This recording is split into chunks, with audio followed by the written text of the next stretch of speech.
Dios les bendiga, hermanos, en esta tarde que el Señor permitió reunirnos. Amén. Vamos a estar glorificando su nombre, exaltándole a como Él manda reunirnos en este día.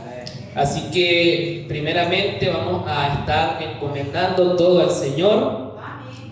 Vamos a estar orando, pidiendo su dirección y su ayuda sobre todo. Dios eterno, a ti sea la gloria por siempre, Señor. Pedimos a ti que nos seas de ayuda esta tarde, Señor. Que seas tú brindándonos esa paz, Señor, que solo tú das. Que seas tú transmitiendo tu palabra a nuestra vida. Que, Señor, que obre en el mensaje, Señor, que obre en las personas, en los corazones que aún no te tienen, Dios.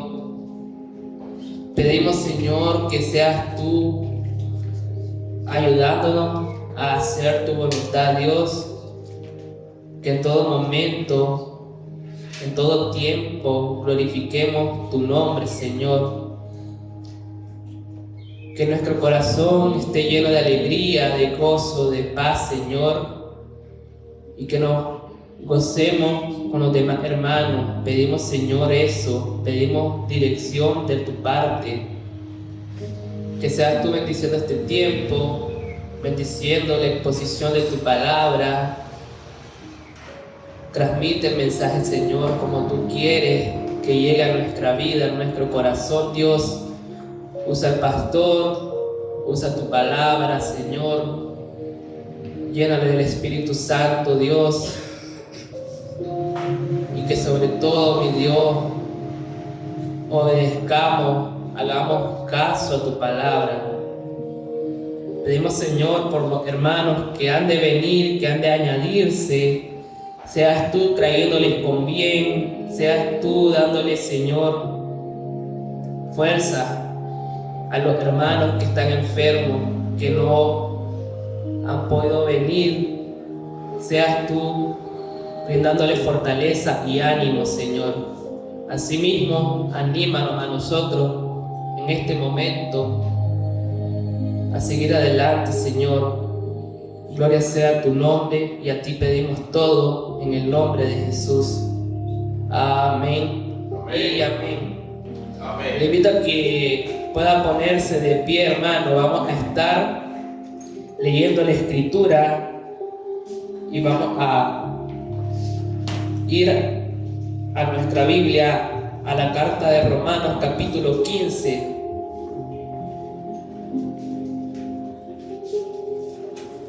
Vamos a estar leyendo del versículo 1 al versículo 13 la palabra del Señor. Usted se identifica con un amén cuando ya esté.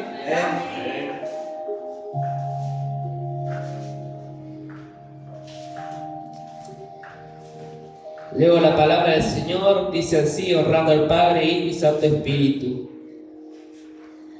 Así que los que somos fuertes debemos soportar las flaquezas de los débiles y no agradarnos a nosotros mismos. Cada uno de nosotros agrade a su prójimo en lo que es bueno para edificación, porque ni aun Cristo se agradó a sí mismo.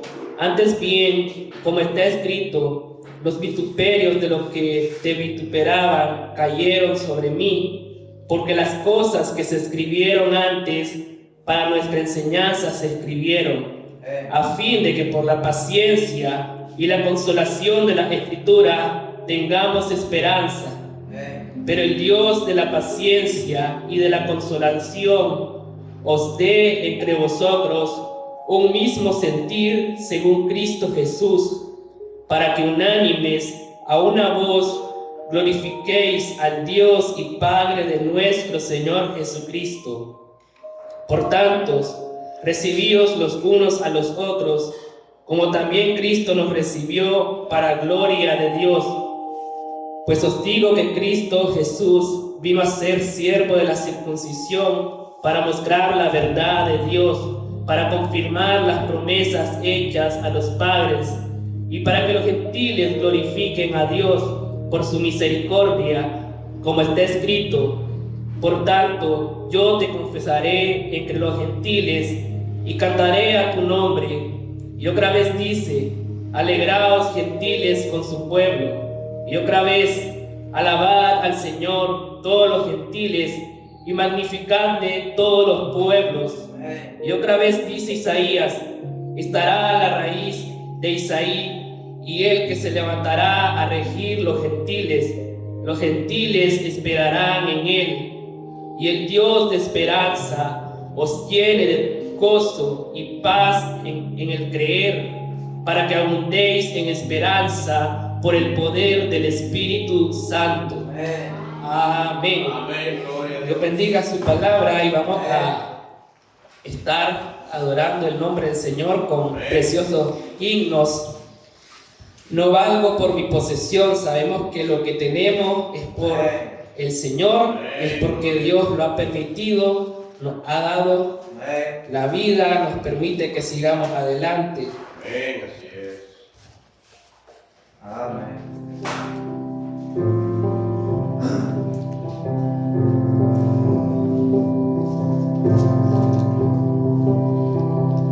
No valgo por mi posesión, ni porque fuerte sea yo, sino en expresión de su amor en la cruz.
sea el Señor.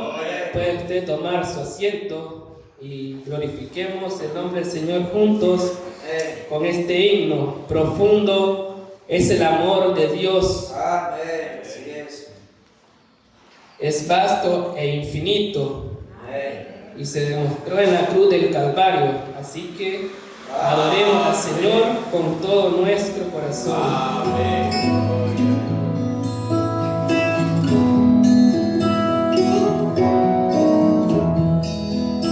Profundo es el amor de Dios, tan vasto e infinito, que dio a su Hijo amado por amor a los perdidos.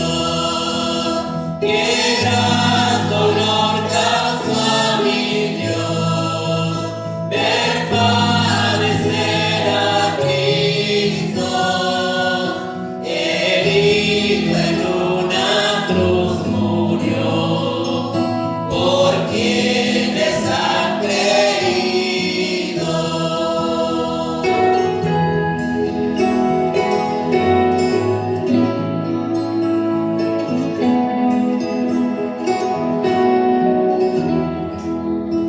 Allí en esa cruz está, Él cargando mis culpas, vergüenza siento al escuchar mi voz entre las burlas, y mi pecado lo llevó a ser crucificado, me imparte vida por morir, yo sé que ha terminado.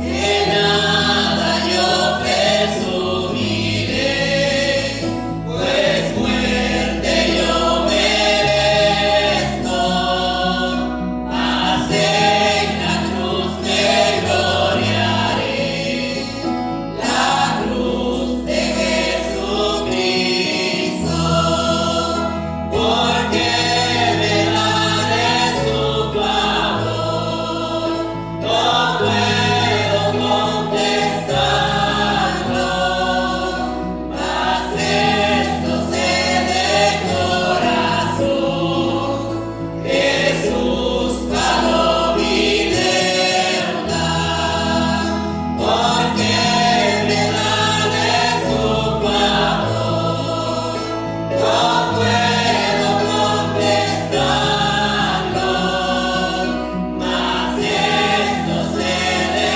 corazón: Jesús pagó mi deuda. Amén. Una vez más vayamos a la Escritura, a la palabra del Señor. 1 Corintios capítulo 15, versículo 51. Acompáñenme a la Escritura, vamos a estar leyendo la palabra del Señor. Amén.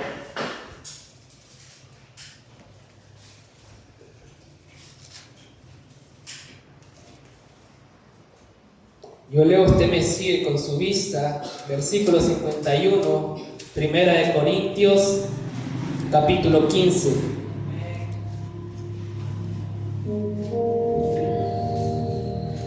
Amén.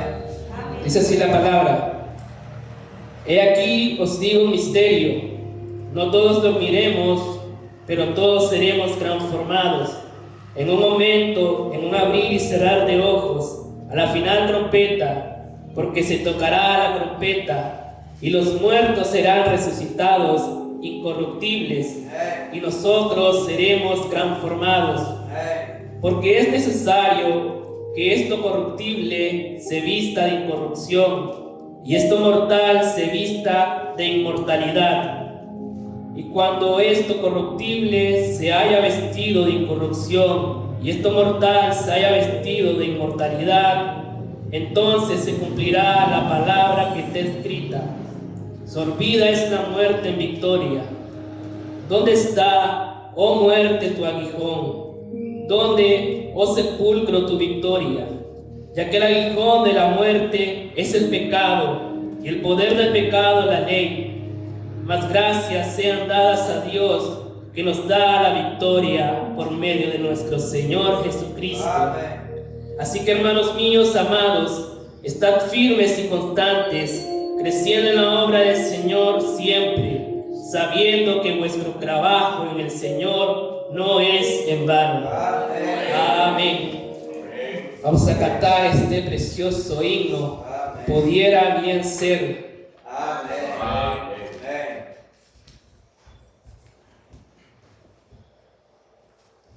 Cristo nos salvó con su sangre Amén. Así es. y Amén. Cristo prometió dar vida, vida eterna.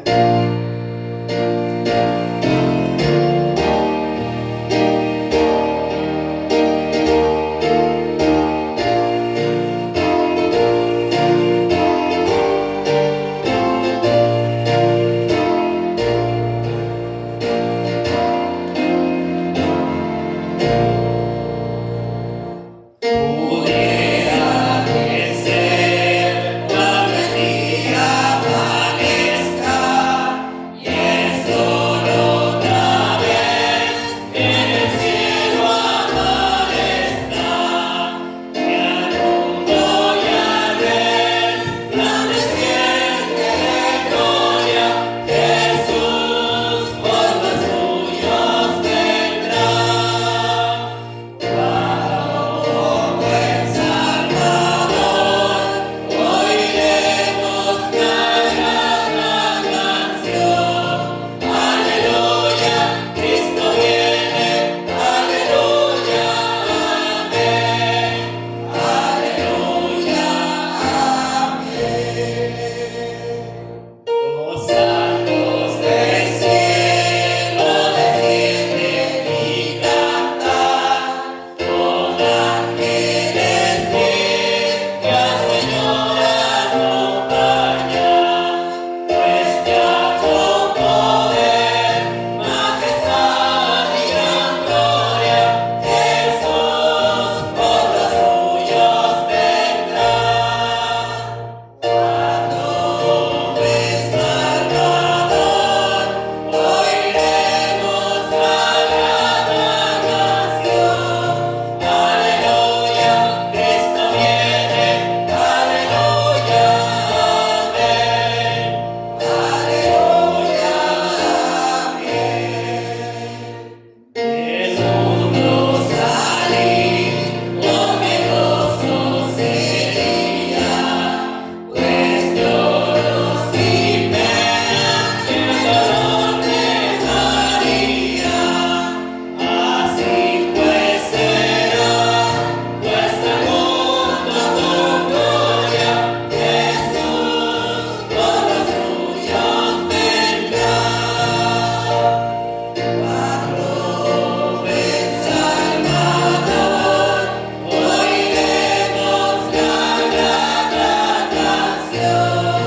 Aleluya, Cristo viene, aleluya, amén. Aleluya, amén. Amén.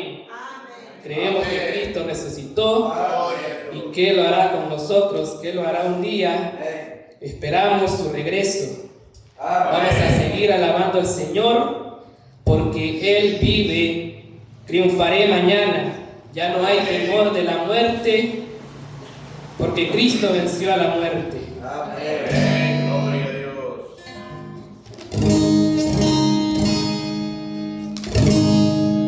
Vamos a cantar junto a nuestro Dios.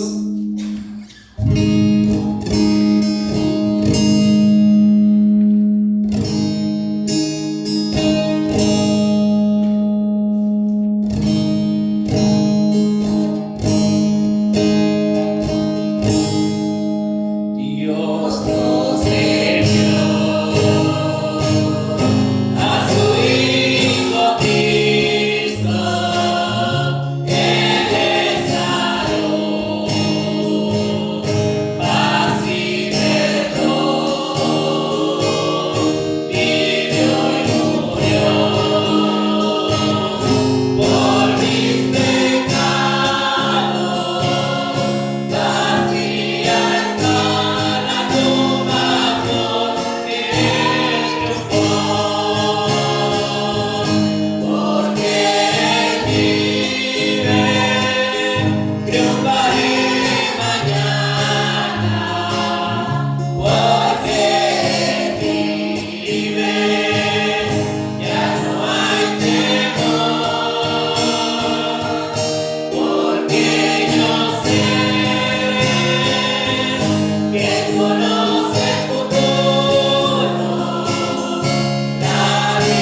sobre sus pies y cantemos un último himno al Señor. Vamos a estar cantando este precioso canto al Señor. Lo que respire, alabe a Dios, alabe a Jehová, sus criaturas, su creación.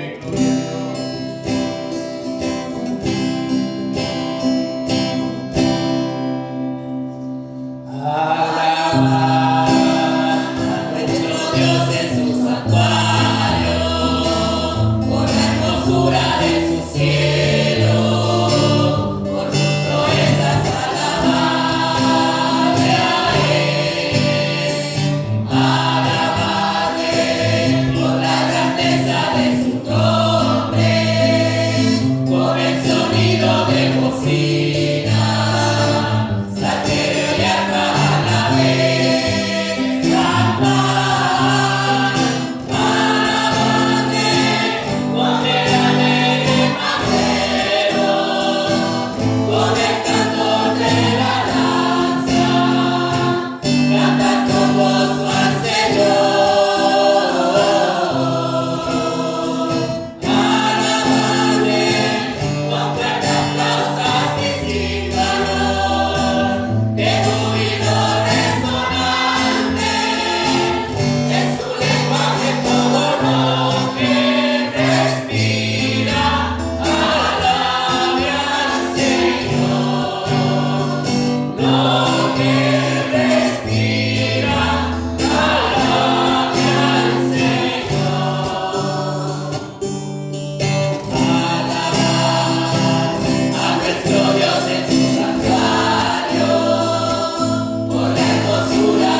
hemos cantado su nombre, Amén. hemos glorificado esta Amén. tarde, Señor.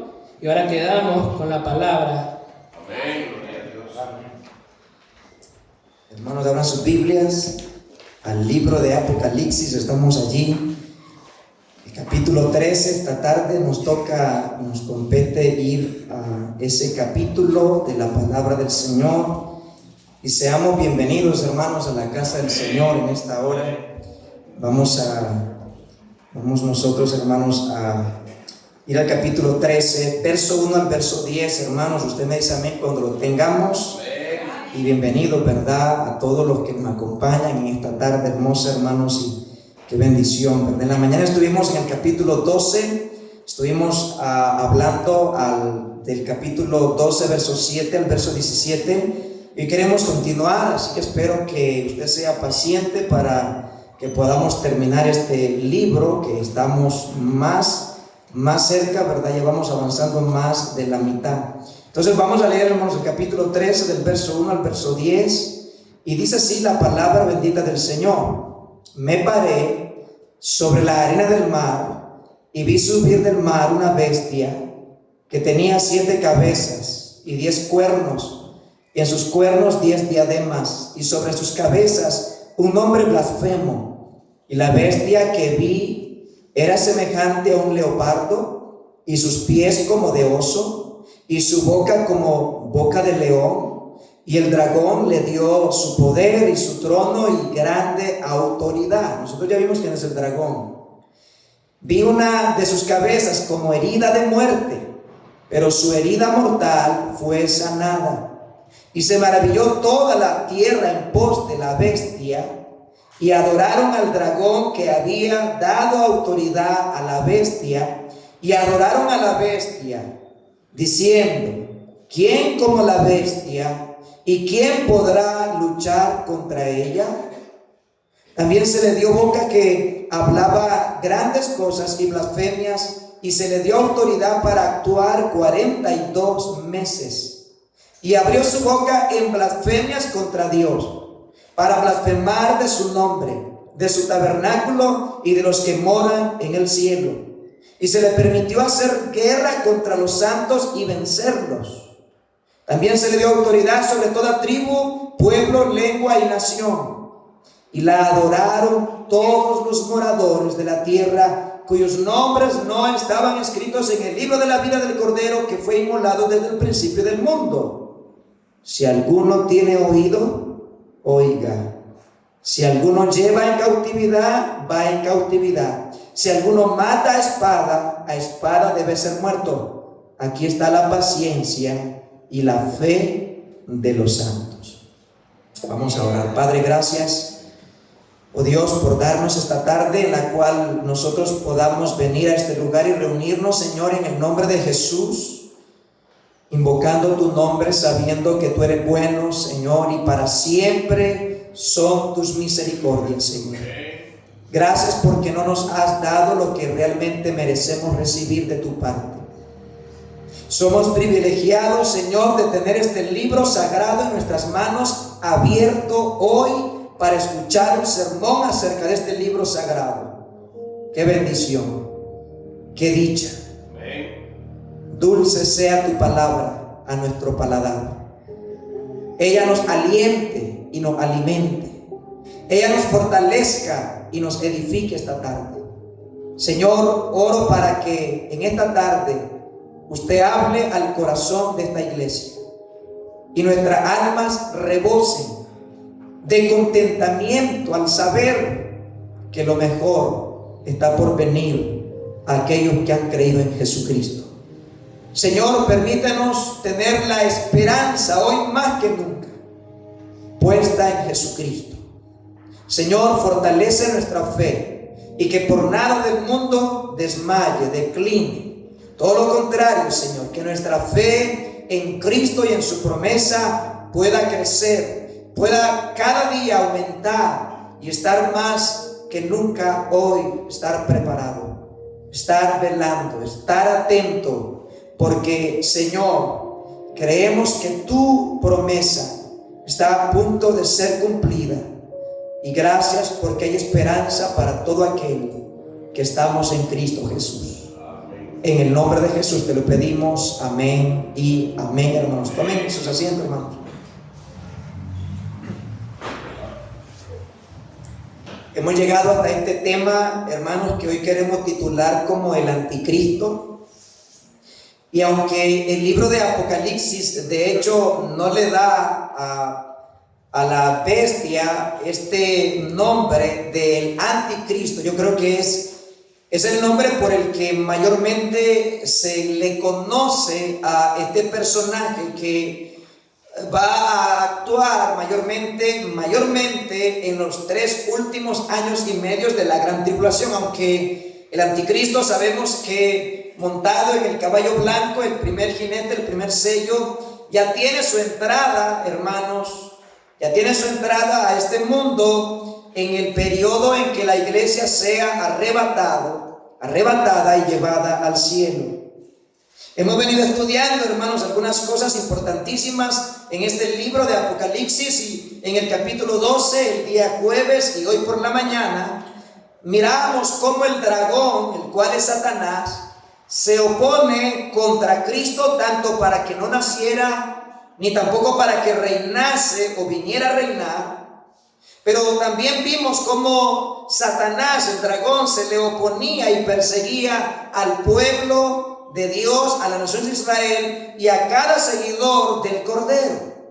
Y aunque en todas estas oposiciones que estudiamos, hermanos, el capítulo 12, Satanás fracasó, no prevaleció, fue derrotado, no logró lo que quiso, sino que más bien fue derrotado y arrojado a la tierra y privado totalmente de entrar a la presencia o al cielo para acusar a los creyentes.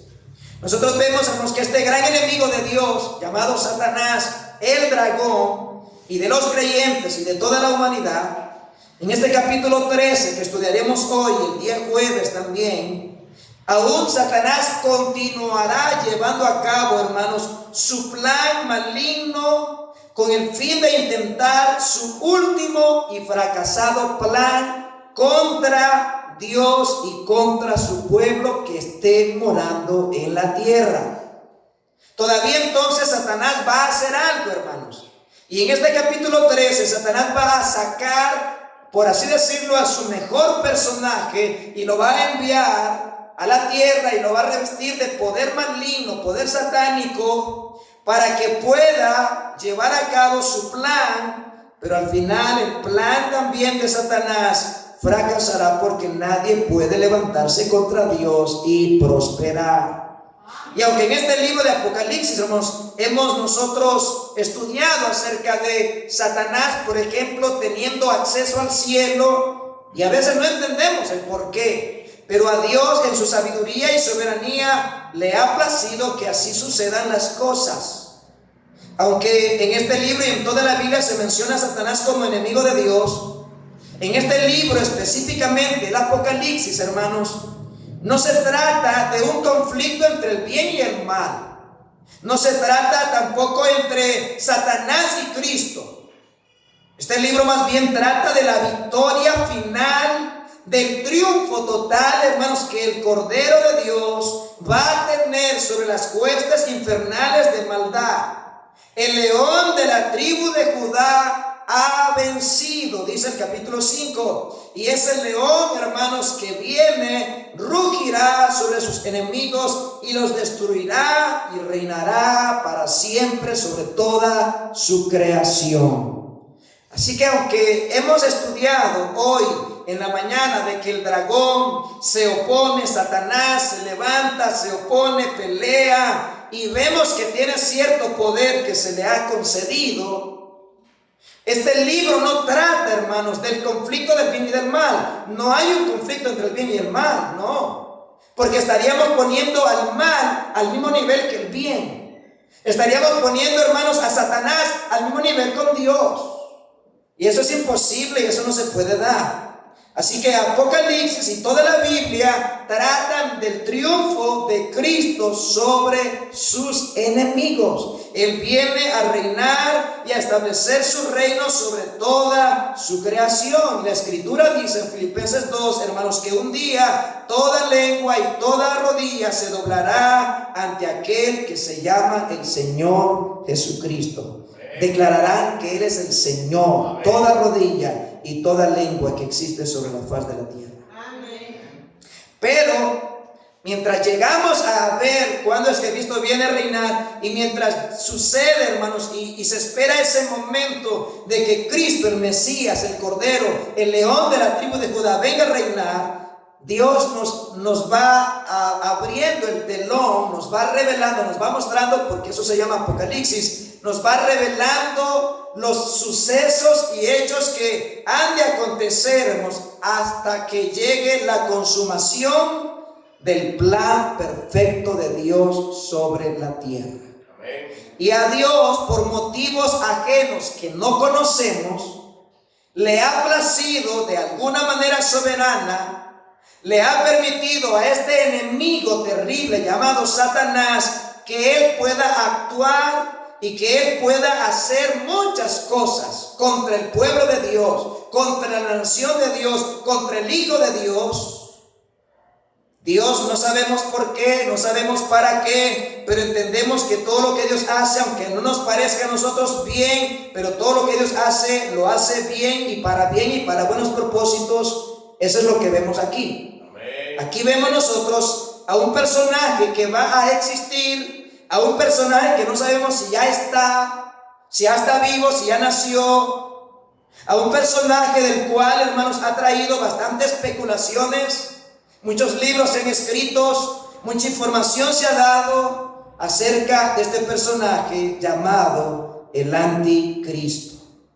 Y es que, hermanos, antes de introducirnos a este capítulo y estudiar algunas descripciones y actividades que hará el Anticristo cuando Él se manifieste de manera total y revele su verdadera identidad, la Biblia nos exhorta a nosotros, todos los que estamos acá, a tener cuidado con muchos anticristos que ya han salido por este mundo. Acompáñenme a la primera carta de Juan, capítulo 2, en su Biblia, hermanos. Y somos exhortados los creyentes, mientras estamos acá en esta tierra, a cuidarnos nosotros de los engaños de los anticristos que han surgido por todo este mundo. Nosotros como iglesia, hermanos, recordemos que la iglesia no va a pasar la gran tribulación. Por lo tanto, nosotros no vamos a conocer a este hombre, porque no estaremos en esta tierra.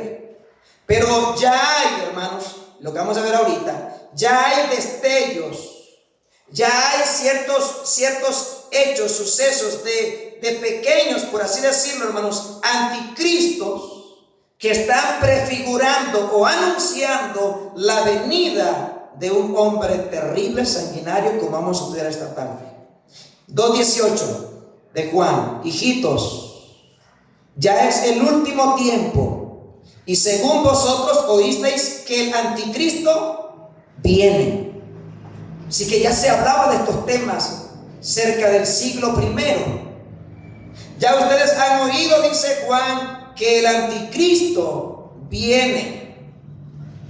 Bien, así ahora han surgido muchos anticristos. Así que antes que llegue el anticristo, dice Juan, ya han surgido muchos anticristos. Por esto conocemos que es el último tiempo. Ahora, el último tiempo, los tiempos postreros, comenzaron desde que Cristo vino a la tierra, hermanos. Comenzaron a activarse los últimos tiempos, o el último tiempo. Por eso dice Juan. Entonces, claramente que este es una señal, es un tipo de forma de entender que estamos viviendo en el último tiempo, en la última escala, hermanos, de existencia como iglesia. ¿Por qué? Por el surgimiento de muchos anticristos.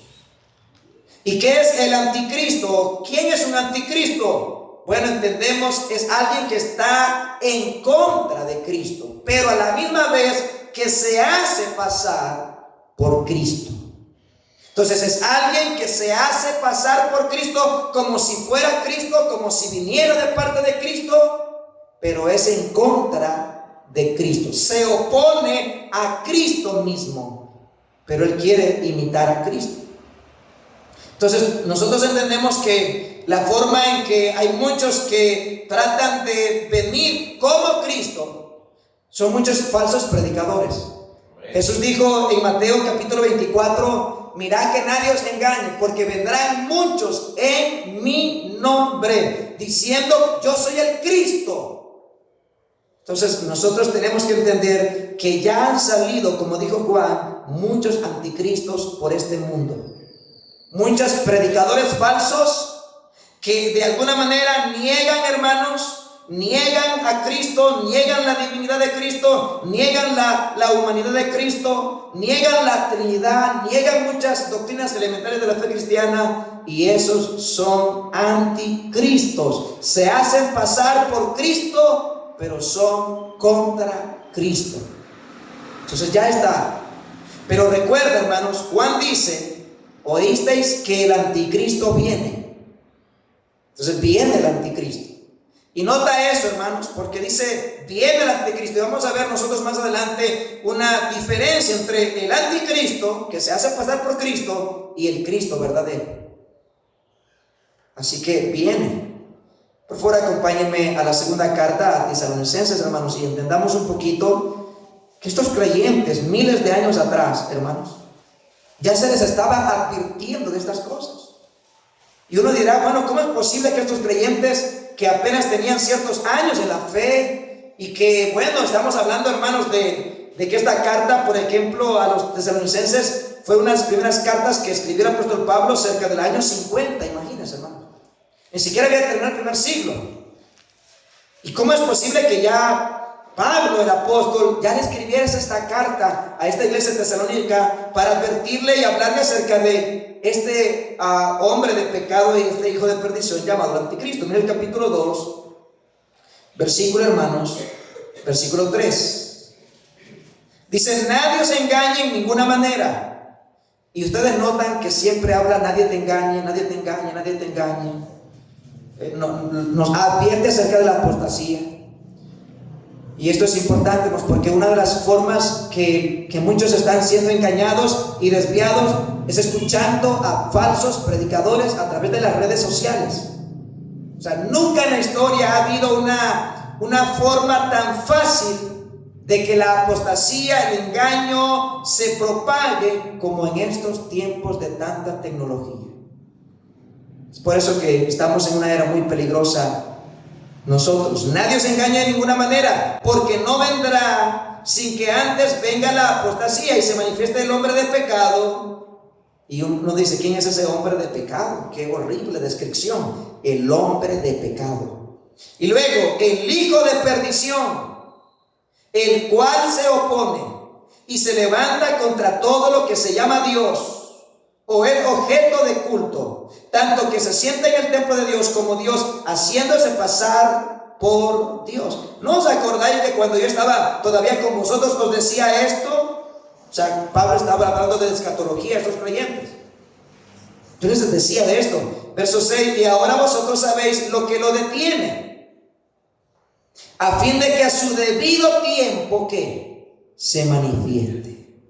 Hay un tiempo, hay una hora, hay un mes, un día que el anticristo se va a manifestar, porque Dios es el que tiene el control de todos estos eventos. No es cuando Él quiera, es cuando se le concede que se manifieste.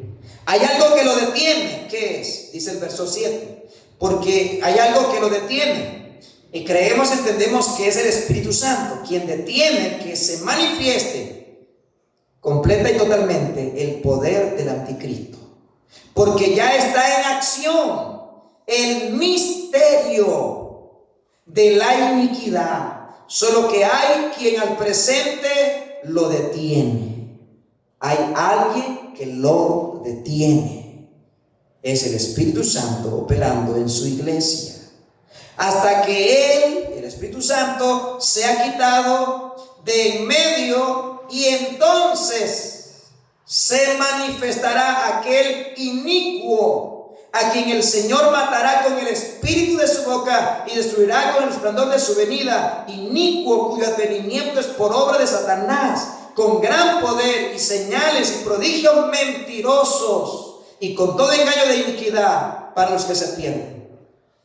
Ya Pablo, cerca de la mitad del primer siglo, años 50, esta carta se escribe cerca del año 50, 54, hermanos. Ya Pablo estaba diciéndole a la iglesia: el anticristo, el hijo de perdición, el hijo de pecado, se va a manifestar en su debido tiempo, pero hay algo que lo detiene. Hay algo que lo detiene, pero ya está en acción: el misterio de la iniquidad. Pero no está totalmente obrando en este mundo.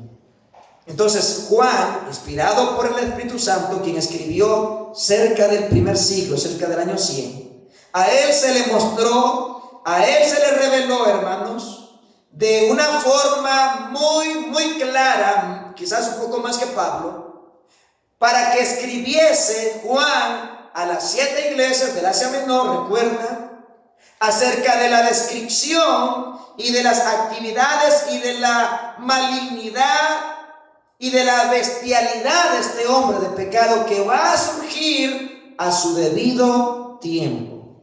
Entonces, ¿cuándo va a surgir el anticristo? Una vez que la iglesia sea arrebatada y llevada al cielo. Entra el primer sello. El primer sello, el caballo blanco, el jinete montado con una corona y con un arco, entra en acción. Decíamos nosotros en el estudio del capítulo 6. Pero él hace un pacto. Recuerde que él viene como, hermanos, alguien, un libertador. Él viene como alguien que va a ayudar a la economía, como alguien que trae paz, o va a mediar, o va a poner las cosas en su lugar. Pero el anticristo en sí va a surgir como lo que él en verdad es en los últimos 3 años y medio de la gran tribulación. Entonces el capítulo 3, hermanos, tiene su cumplimiento en los últimos 3 años y medio de la gran tribulación. El primer jinete que vimos, hermanos, tiene su cumplimiento en especial en el principio de la tribulación. Recuérdenos que al principio de la tribulación el anticristo hará un pacto con los judíos, con la nación de Israel, y reconciliará quizás a todos los países del Oriente Medio a fin de traer paz, estabilidad, seguridad, mejoría en la economía, para que se construya el templo tan anhelado y deseado por los judíos. Entonces va a ser un pacto de seguridad, de protección, que los va a proteger. Pero a la mitad de la tribulación, este mismo hombre llamado anticristo romperá ese pacto. Ya no le importará ese pacto, porque va a ser una estrategia para llevar al engaño a todas las personas de que él es el Cristo que estamos esperando. Y entonces yo quiero que veamos un poquito este capítulo 13 y veamos qué nos dice el surgimiento del anticristo. Dice en el versículo 1 del capítulo 13: me paré sobre la arena del mar y vi subir del mar una bestia. Una bestia. Este es el surgimiento del anticristo o de la bestia. ¿Notan ya una primer diferencia entre Cristo y la bestia, hermanos? Es que se describe que esta bestia, dice, subir del mar una bestia. Bueno, Cristo, ¿de dónde viene? Él viene de arriba. El anticristo surge de abajo. Vi subir del mar una bestia. Ahora, ¿qué representa el mar?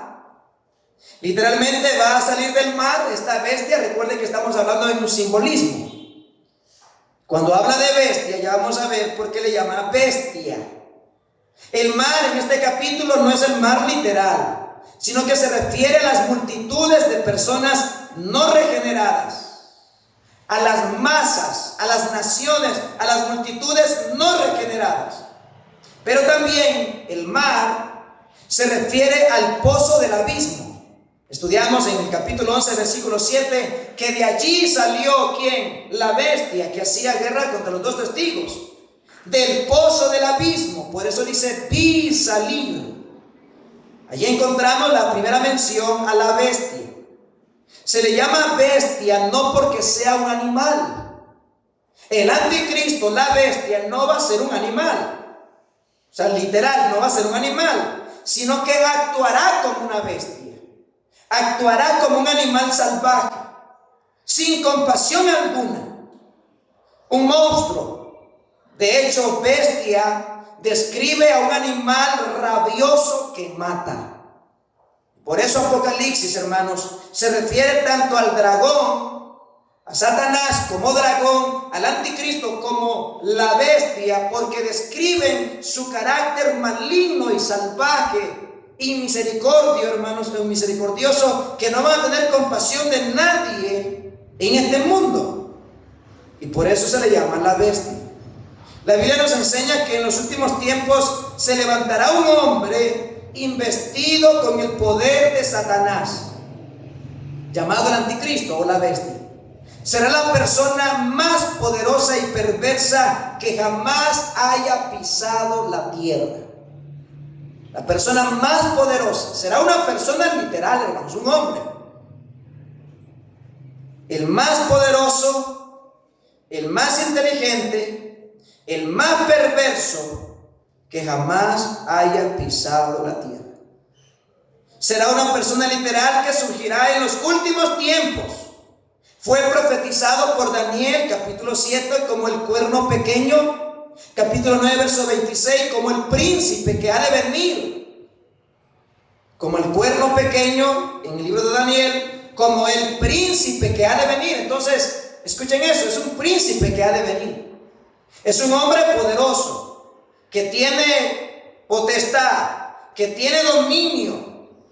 Es un hombre, lo llama Daniel, es un hombre, Daniel lo presenta como un genio intelectual. Lo presenta como un genio político, como un genio comercial, como un genio militar, como un genio en lo religioso. Este hombre, hermanos, no sabemos si ya está. No sabemos si ya nació. No sabemos dónde está. Si ya anda entre los círculos de los más grandes políticos, a rangos militares, pero se entiende que este hombre va a surgir y va a ser un hombre, hermanos, que por su sagacidad, que por su ingenio, que por su intelecto va a engañar al mundo entero para hacerles creer que él es el Mesías que se había estado esperando. Entonces este hombre tiene que ser, hermanos, de origen de algún lugar del Oriente Medio. Este anticristo tiene que salir, este hombre tiene que surgir de algún país del Oriente Medio. Muchos especulan que tiene que ser judío, porque los judíos jamás van a permitir a alguien que sea el Mesías que venga y que no sea judío, que no demuestre que es descendiente o de descendencia judía. Muchos hablan de que vendrá de Asiria, porque en los profetas menores se habla de el asirio. Entonces tiene que tener descendencia judía y también algo de los gentiles para poder unir a ambos. Será un hombre terrible. Daniel profetizó de él. Pablo, ya leíamos cómo se refiere Pablo, el hombre de pecado, inicuo, el hijo de perdición. También, hermanos, Juan, ya leíamos, profetizó y advertía a los creyentes de que vendría en un tiempo, se manifestaría el hombre de pecado, el hijo de perdición. Este anticristo intentará imitar al verdadero y único Cristo para engañar a las naciones. Ese será el propósito del anticristo, hermanos. Él tratará de engañar a las naciones, hermanos, para apoderarse del reino que solo le pertenece a Cristo. Por eso decíamos que en Apocalipsis 13 todavía el diablo surge con un plan aunque fracasará, pero todavía no se ha dado por vencido.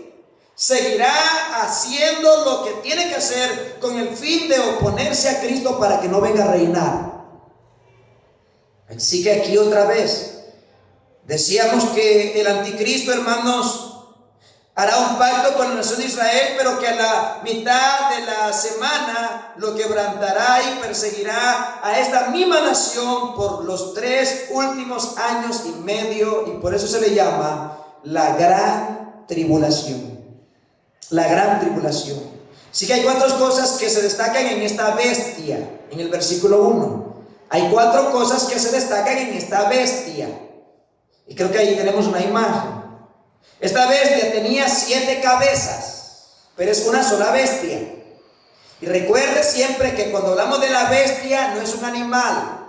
Actuará como animal, pero es un personaje, es una persona literal. Pero la Biblia lo llama la bestia. Tenía 7 cabezas. Hemos de entender qué significan estas 7 cabezas. Las 7 cabezas, hermanos, y dice que tenía que, hermanos, también 10 cuernos. Y en sus cuernos 10 diademas. ¿Recuerdan que el dragón también tenía diademas, pero las tenía sobre su cabeza? La bestia las tiene sobre los cuernos, porque hay una diferencia. Hermanos, le adelanto de antemano. Satanás ha sido siempre un terrible, falso usurpador e imitador de Dios.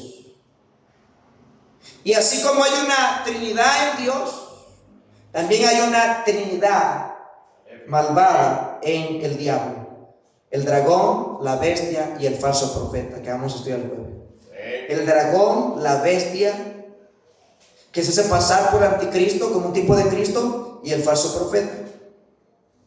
Así que las 7 cabezas de la bestia nos hablan de 7 imperios principales que han existido.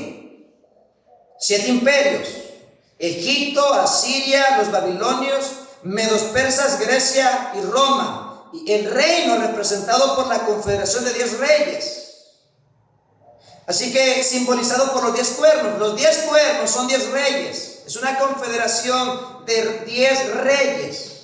Las 7 cabezas son 7 imperios principales que han existido, hermanos, desde el principio, que siempre se han opuesto contra el pueblo de Dios, Israel.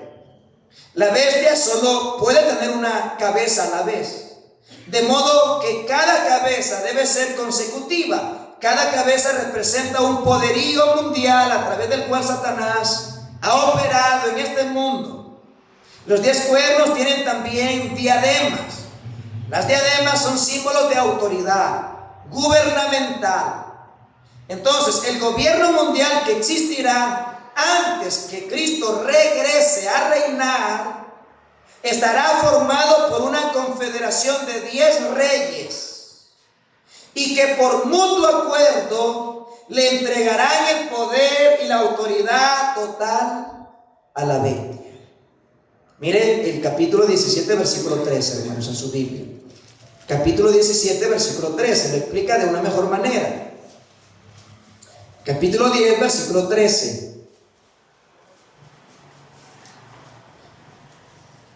Mira el verso 12.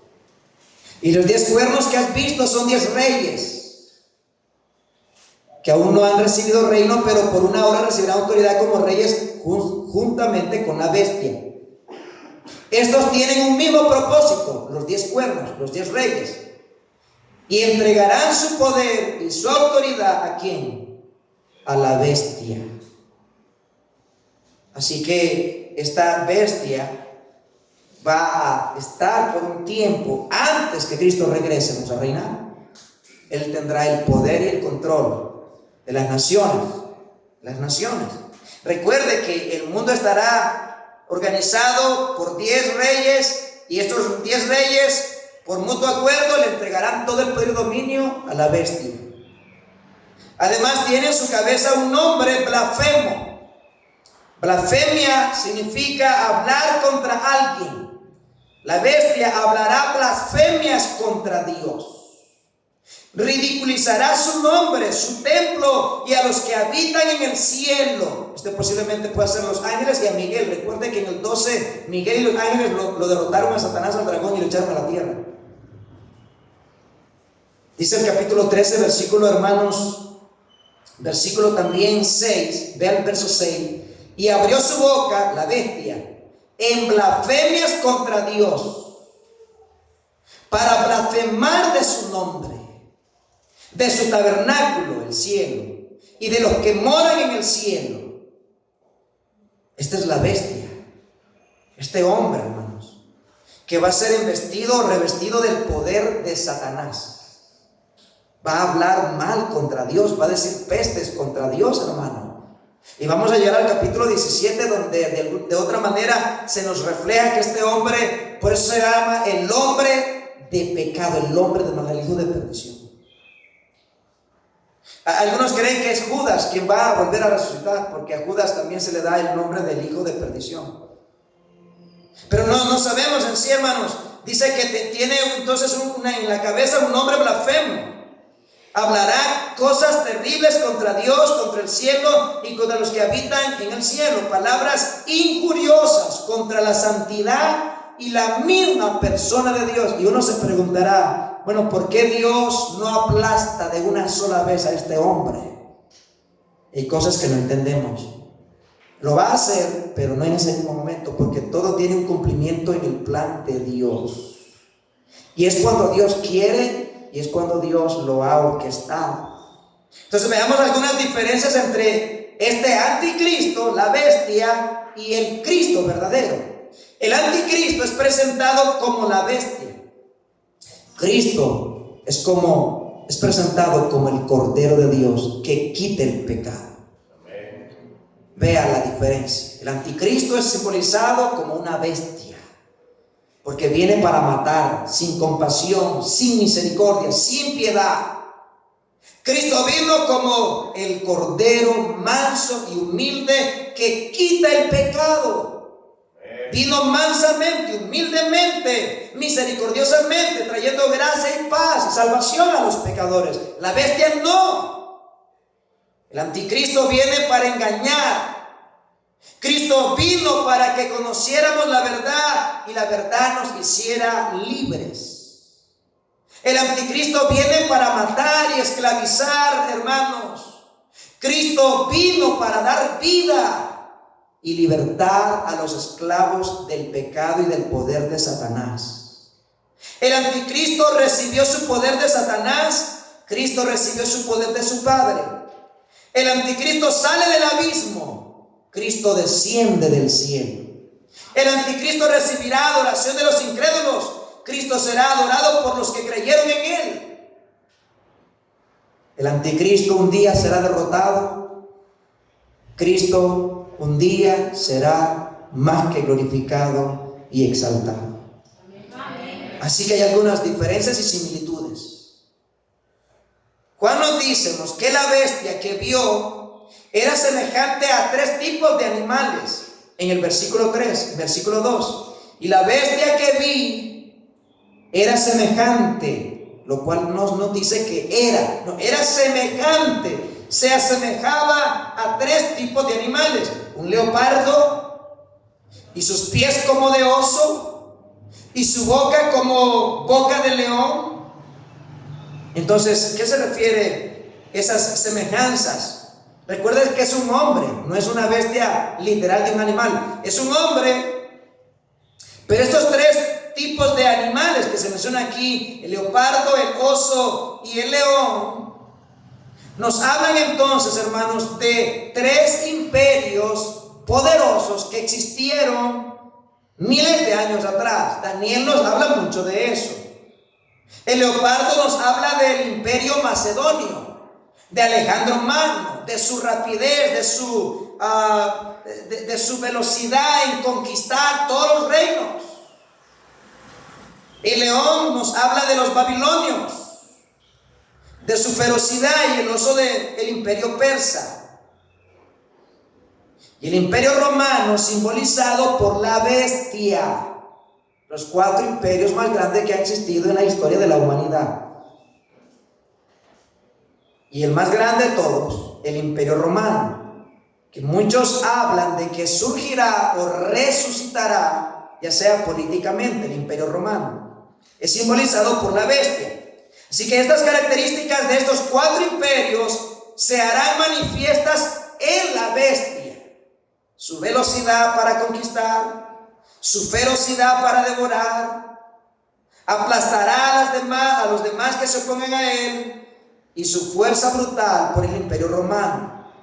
Se nos dice que el dragón le dio su poder. En el versículo 2 al final dice: y el dragón, que es el Satanás, le dio su poder y su trono y grande autoridad. Y aunque nosotros sabemos que Satanás fue derrotado ya, todavía sigue, de alguna manera, se le ha concedido que Satanás tenga poder.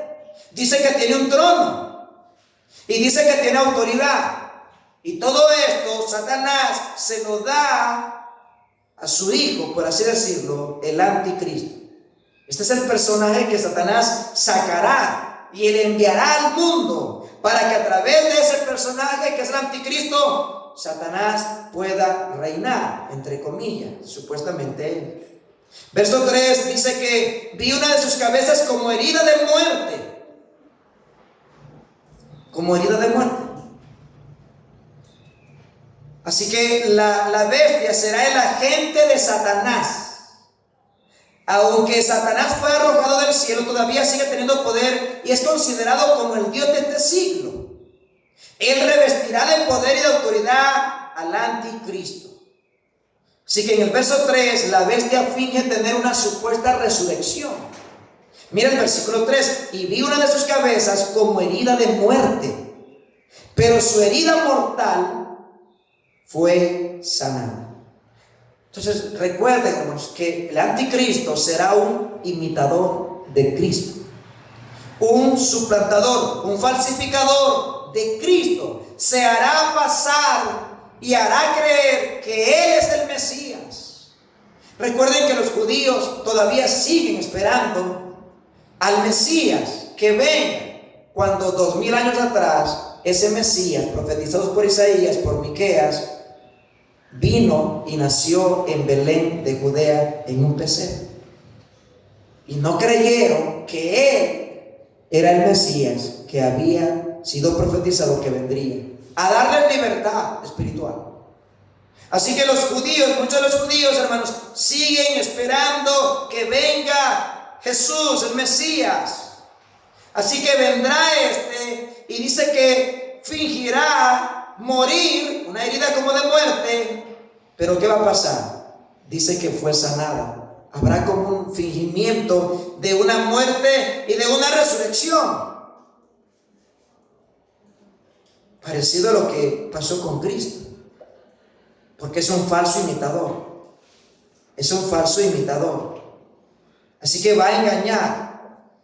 Dice que fue sanada y esto causó asombro. Dice en el versículo 3: y se maravilló toda la tierra en pos de la bestia. Esto de que murió y resucitó, o que la herida mortal fue sanada, causó asombro y la gente se maravilló de todo esto que sucedió en la bestia. Así que se nos dice que la bestia hará milagros. Se dice que la bestia, hermanos, hará señales y maravillas para engañar a las personas. Por eso nosotros tenemos que tener cuidado, hermanos, de que no todos aquellos que dicen que están sanando en el nombre del Señor se refiere a eso, a algo real y algo verdadero. Porque se dice que esta bestia hará señales y milagros para engañar.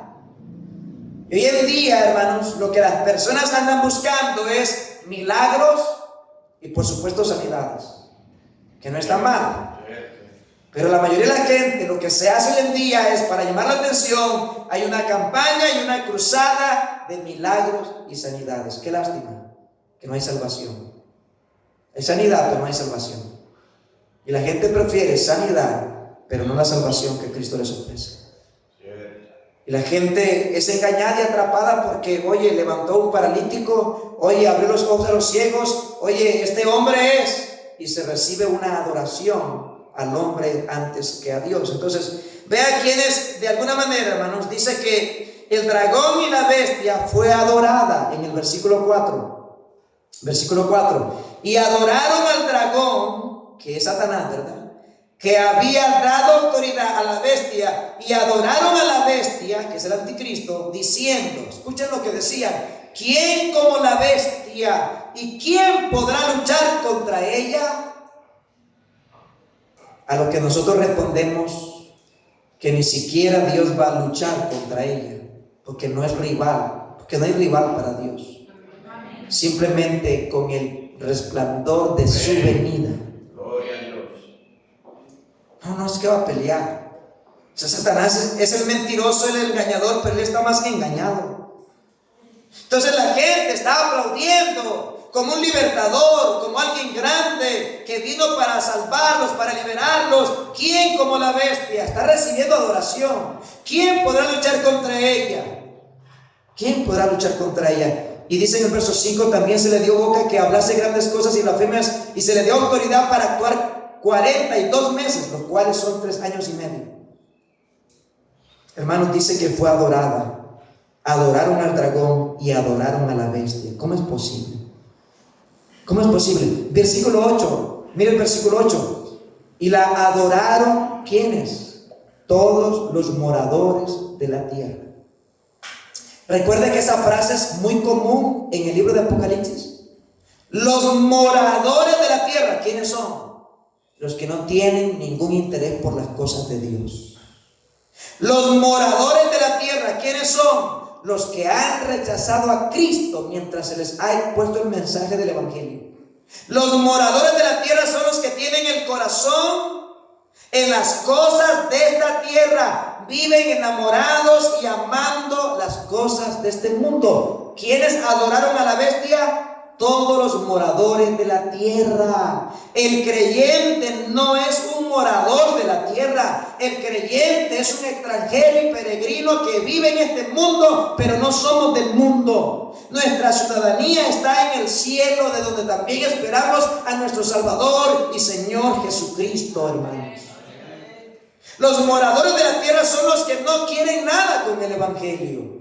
Ellos van a adorar un día a la bestia porque rechazaron adorar y recibir al verdadero Dios. Hermanos, qué triste es. Y uno puede llegar a pensar, bueno, ¿cómo es posible de que estas personas adoren a la bestia, adoren al dragón, adoren a Satanás? Pero hemos de entender nosotros, hermanos, que el diablo es un engañador. El diablo es un mentiroso. El diablo es un ingenuo del mal, es un seductor, es un engañador, es un cegador de las personas. Y por lo tanto, cuando nosotros hablamos de la bestia, el dragón, nosotros nos imaginamos, bueno, ¿quién va a adorar a estas personas, a estos seres tan terribles y maléficos? Pero es que recuerden, ellos van a hacerse pasar como si fuesen Cristo. Ellos son engañadores, hermanos. Miren, hermanos, hay muchas personas en el día de hoy que supuestamente creen que están adorando a Dios. ¿Y están adorando a quién? A los demonios. A los demonios. Pablo explica en el capítulo, hermanos, 9 o 10 de la primera carta a los Corintios, de que lo que sacrifican los gentiles, dice, ¿a quién lo sacrifican? A los demonios. O sea, ya hay gente, no que tienen 6'6" allí y todo negro y todo así horripilante como satánico. No. Hay muchas personas, hermanos, ya en este mundo, en este tiempo presente, que ya están adorando a Satanás, a los demonios, ofreciéndole culto. Y yo no me refiero a lugares satánicos de manera completa y totalmente. Es que si alguien no adora a Dios, tiene que adorar a alguien, porque nosotros fuimos creados para adorar. Todo ser humano fue hecho para adorar. El problema fue con el pecado. Pero si usted no está adorando a Dios, estás adorando algo. ¿Y qué es ese algo? Es el pecado. ¿Y qué es el pecado? ¿Dónde viene el pecado? El padre del pecado es Satanás. O la gente le canta a Dios, o le canta a quién, o le canta a Satanás. porque no hay más, no hay neutralidad. Fuimos hechos para alabar a Dios, fuimos hechos para adorar a Dios. El problema está en que el corazón del hombre malvado, perverso, desprecia a Dios, entonces tiene que buscar a adorar a alguien. Y es lastimoso, hermanos, pero hay muchas personas que están adorando a Dios, a Satanás y a sus demonios. ¿Usted recuerda nomás en Éxodo capítulo 32, hermanos, salió el pueblo de Israel? ¿Y a quién están adorando? A un becerro de oro que hizo Aarón. El pueblo de Dios estaba supuestamente adorando ¿a quién? Al Dios que los había libertado. Y hoy en día hay muchas iglesias que tienen un becerro de oro y que creen que están adorando y cantando a Dios. ¿A cuál Dios? Al Dios de este siglo, al Dios de la sensualidad, al Dios de la carnalidad, al Dios del desorden, pero no a Dios, hermano. Entonces Satanás busca adoradores, Dios busca adoradores también, que le adoren en espíritu y en verdad. Amén. Entonces, para adorar a Dios bien, yo debo conocer bien quién es Dios.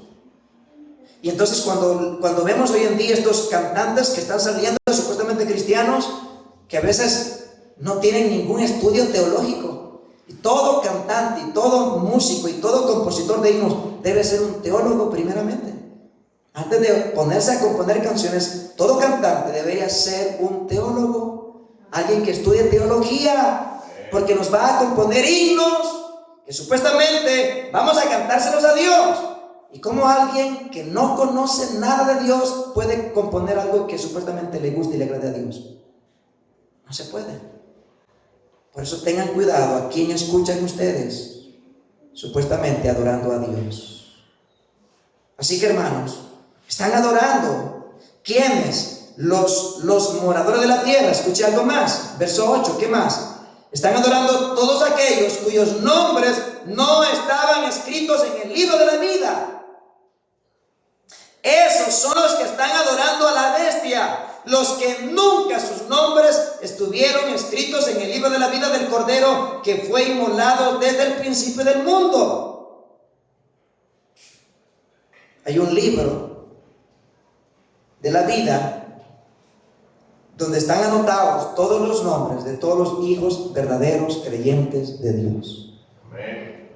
Desde el principio, porque Dios nos ha escogido desde el principio, desde antes de la fundación del mundo. Fuimos escogidos y llamados por Dios. Amén. Entonces nuestros nombres ya estaban escritos en el libro de la vida. Hermanos, esto es impresionante porque uno dice, ¿cómo es posible que la gente adore a Satanás y no adoren a Dios? Hermanos, en Romanos capítulo 1, nosotros ya entendemos un poquito este asunto. Dice que en Romanos 1:25, en lugar de la verdad de Dios, han buscado la mentira y han honrado y adorado las cosas creadas por Dios y no a Dios mismo, que las creó y que merece alabanza siempre. Amén.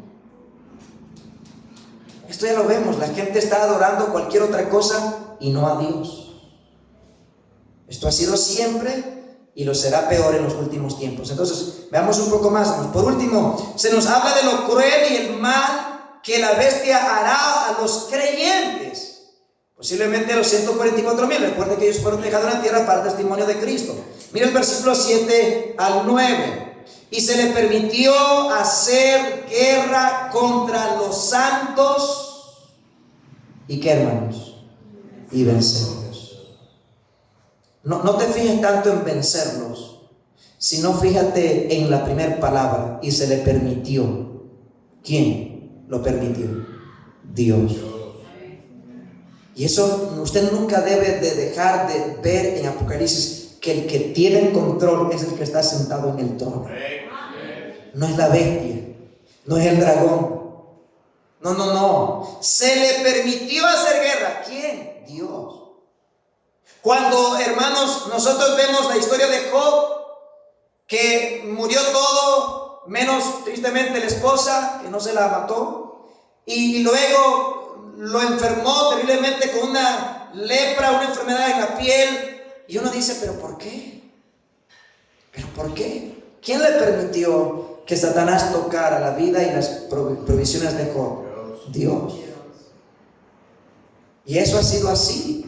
Cuando Jesús está frente a Pilato, el gobernador que tiene autoridad y poder para crucificarlo, para darlo libre, Jesús está confiado, no le responde a Pilato, no le ruega, no le suplica. Es más, está sereno, no le responde. Pilato se extraña, se maravilla de que Jesús no le responda. Le dice: ¿no sabes que tengo autoridad sobre ti para quitarte la vida, para crucificarte o para dejarte libre? Jesús le dice: ¿sabes qué, Pilato? No tendrías ninguna autoridad si no te hubiera sido dada de arriba, de mi Padre. Mi Padre te dio autoridad sobre mí. Por lo tanto, yo no me estoy sometiendo a tu autoridad, sino a la autoridad de mi Padre. Entonces debemos de entender que todas las cosas que pasen malas en nuestras vidas, difíciles en nuestra vida, en medio de todo eso, hay un Dios que está en control de esas circunstancias. Y se le permitió a la bestia que hiciera guerra contra los santos, los hijos de Dios, y los venciera. Y uno dice: Señor, ¿y por qué? ¿Y cómo, Señor? Bueno, será una derrota temporal. Es más, yo digo que no va a ser una derrota, porque para el creyente morir es ganancia. Para el creyente, para el incrédulo es una perdición, es una pérdida. Su alma va al infierno, pero el creyente va a la gloria, al cielo, hermanos. Entonces, no pensemos y los derrotó, sino más bien, bueno, los venció humanamente hablando, en el lenguaje de ellos. Los venció, los mató. Pero la muerte no es el final. La muerte es el principio. Y la muerte no debe de ser vista tan mal para el creyente. De hecho, lo mejor que nos puede pasar es morirnos, hermano. Es que te mueras. Es que nos muramos, pues. ¿Por qué, hermanos? Déjate pecar ya. Y una vez más, y entramos a la presencia santa del Señor. No está mal. No debería ser vista mal. Si vivimos, del Señor somos, y si morimos, también somos del Señor. O sea, que vivamos o que muramos, del Señor somos. Así que se le permitió hacer guerra, los venció, pero podríamos decir que les hizo un favor, porque los envió más rápido a su destino glorioso. O sea, lo que las personas malas han hecho a los cristianos en el pasado cuando los mataban, en vez de verlos que le hacían un daño, le hacían un favor, porque los enviaban más rápido a la gloria eterna. Hermanos, los venció momentáneamente, aparentemente, porque los creyentes, todos los cristianos, somos más que vencedores por medio de aquel que nos amó. No somos derrotados, somos más que vencedores. Así que también dice: se le dio autoridad sobre toda tribu, pueblo, lengua y nación. Y luego dice en el versículo, hermanos, 9 y 10: si alguno tiene oído, oiga. Y si alguno lleva en cautividad, va en cautividad. Si alguno mata, espada debe ser muerto. Y aquí está la paciencia y la fe de los santos, porque esos santos que van a estar vivos en ese tiempo que surja, hermanos, la bestia hará bestialidades, hará terribles cosas, los perseguirá, los matará.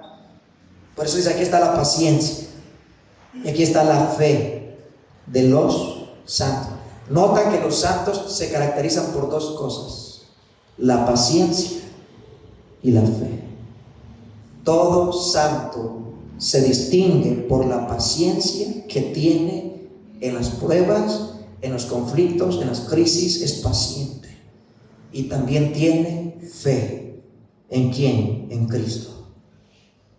Nosotros también tenemos que experimentar estas cosas, aunque no estamos hoy en estos tiempos, hermanos, viviendo en carne propia el surgimiento y la maldad y malignidad de la bestia. Pero hay, hermanos, un enemigo que muchas veces está allí al acecho de nuestra vida.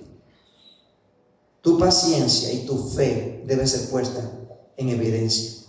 Así que, hermanos, todo esto nos hace ver que los tiempos que vivirán las personas rebeldes que no creyeron en Cristo será duro y difícil. Pero qué gran esperanza tenemos los que hayamos creído en Cristo Jesús.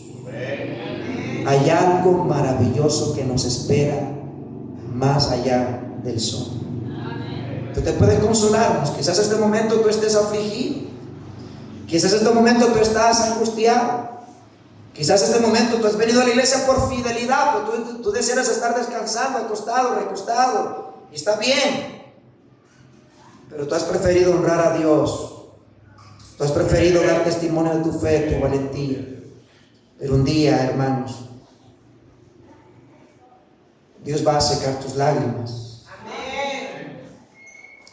Y Dios va a recompensar tu esfuerzo, tu sacrificio. Por eso vale la pena la paciencia, la fidelidad y la fe. Oremos al Señor. Dios y Padre, consuela nuestros corazones. Fortalece a los hermanos que están sufriendo, que están aguantando, que están resistiendo. Señor, consuela. Consuela. Ayúdanos.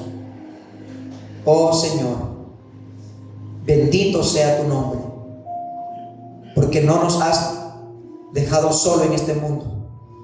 No nos has dejado solo, Señor. Usted ha prometido: yo estaré con vosotros cuando pases por las aguas. Cuando pases por las aguas, yo estaré contigo. Cuando pases por el fuego, yo también estaré contigo.